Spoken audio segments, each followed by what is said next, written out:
So picture this scene. It's a cold February night back in 2004. A 21-year-old nursing student, Maura Murray, crashes her car on this winding road in New Hampshire. Seems pretty straightforward, right? Well, by the time the police show up, she's just gone. And what starts as a simple car accident spirals into one of the most baffling, most enduring unsolved mysteries in recent American history. And the wildest part? The entire thing hinges on just a handful of minutes. That's it. 10 minutes. Everything, and I mean everything, that has kept investigators and internet sleuths completely captivated and honestly stumped for over 20 years, it all boils down to this incredibly short, unexplained window of time. Just 10 minutes. And that's really the question we're diving into here. How does a person in a place with witnesses just down the road, on a night with fresh snow on the ground, how do they just vanish into thin air? It makes no sense. This is the puzzle, the absolute core of the Maura Murray mystery. Okay, so to even begin to try and figure out what could have happened in those 10 minutes, we've got to go back. We have to look at the week before she disappeared because it was filled with some really strange events, some cryptic behavior that makes you think, okay, this was not just a random accident. So who exactly was Maura Murray? Well, on paper, she looked like she had it all figured out. She's this super smart, driven nursing student at UMass. Before that, she was a track athlete at West Point. I mean, you have to be disciplined for that. Everyone described her as smart and independent with a bright future. And that's what makes everything that happens next so confusing. You know, the first real sign that something was wrong, it happened while she was at her campus security job. She gets this phone call, and whatever was said on that call, it just completely changed her. Her supervisor saw it. One minute she's fine, the next she's totally withdrawn, almost catatonic, just visibly distraught. Something on that phone call really, really shook her. And this is the only thing she said about it. That's it.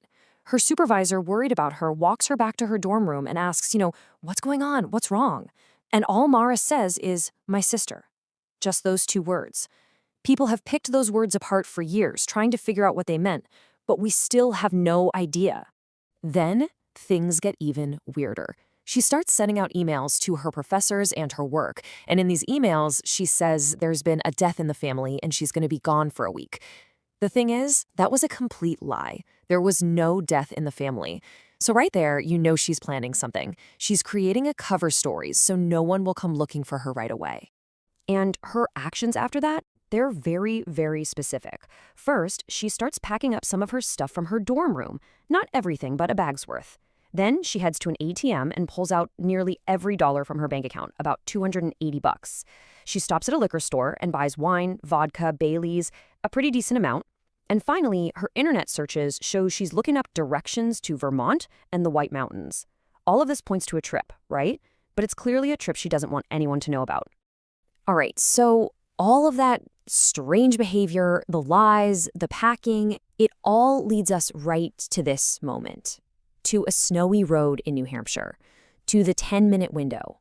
That is the absolute baffling heart of this entire mystery. Okay, look at how tight this timeline is. It's wild.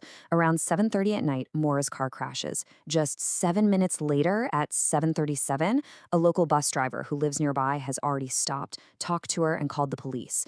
And by 7:47, just 10 minutes after that call, a police officer is there on the scene. The window of time we're talking about, the time when she disappeared, is unbelievably small. And here's another really important detail. That bus driver who stopped, he offered to call the cops for her. But Maura told him not to. She said, "No, I've already called for roadside assistance." The problem? Phone records show she never made that call. That was another lie, just like the emails. And those were basically the last words anyone ever heard her say. She clearly did not want the authorities involved. So you can imagine that first officer pulling up at 7:47 p.m. He sees the crashed car, but no driver. The first thought is probably, okay, a drunk driver crashed and walked off to avoid a DUI. It happens all the time. But it became obvious really, really quickly that this wasn't that. The scene was just weird. It was quiet, it was clean, and it just didn't add up. And the evidence at the scene was just a huge contradiction. The car was locked, her cell phone and her wallet were still inside. I mean, think about it. If you're planning on running away to start a new life, are you going to leave your phone and all your money behind? No way. So she's just gone. It doesn't look like a planned escape at all. It looks like Something interrupted whatever she was doing.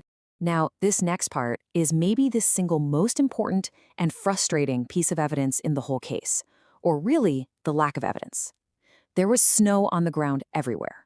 If Maura had gotten out of the car and walked into the woods for any reason, there would have been footprints. There had to be. But the police found absolutely nothing. Not one single track leading away from that car. It's like she just lifted off the ground and floated away. The search dogs they brought in, well, they only make the puzzle deeper. They picked up her scent right away at the crash site. They followed it for about 100 yards down the road, and then, boom, it just stopped. Dead end. You know, for a scent trail to just vanish like that in the middle of a road, it really points to one thing. That's where she got into a car. The only question is, was it by choice or was she forced? So you have all these contradictions, right? And almost no hard evidence. It's no wonder the case just completely splintered into a bunch of different theories. For more than 2 decades now, people have been debating what happened. But here's the kicker. Not one single theory perfectly explains everything we know. They all have holes. Okay, let's look at the first big one, abduction. This is the theory that her family fears the most, and it's pretty straightforward.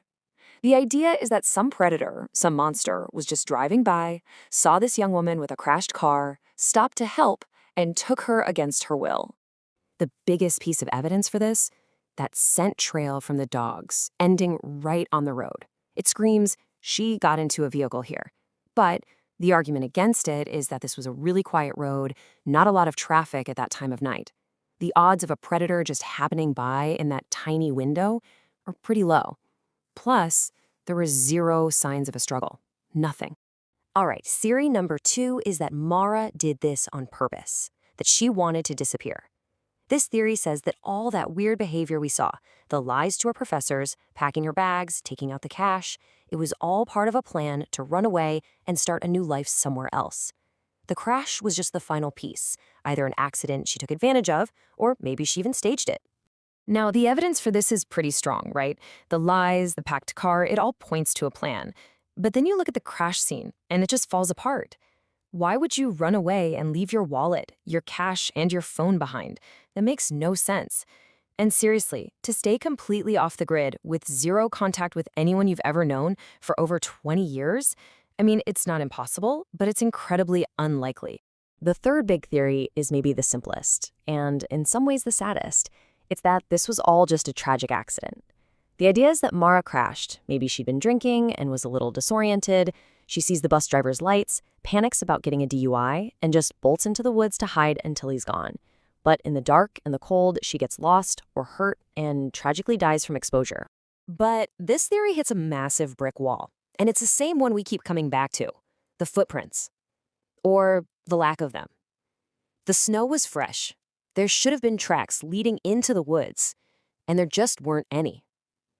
On top of that, people have searched those woods for 2 decades. Professionals, volunteers, you name it. And they have never found a single thing. No body, no clothing, not a trace. So why are we still talking about this? Why does this case, after all this time and all these dead ends, still capture our imagination and just refuse to let go? I think it's more than just not having the answers. It's the kind of mystery it is. What's so maddening about this case is that it feels like it should be solvable. You know, we have a person, we have a place, we have a tiny little window of time. It's like we've put together the entire border of a jigsaw puzzle. We can see the shape of it perfectly, but the middle, it's just empty. There's nothing there. And that leaves us right back where we started, with that one single question. For over 20 years, her family has been waiting for an answer. The internet has been buzzing with theories. We know something happened on that cold, dark road. But whatever the truth is, it seems to have vanished right along with Maura, into that impossible, silent 10-minute window.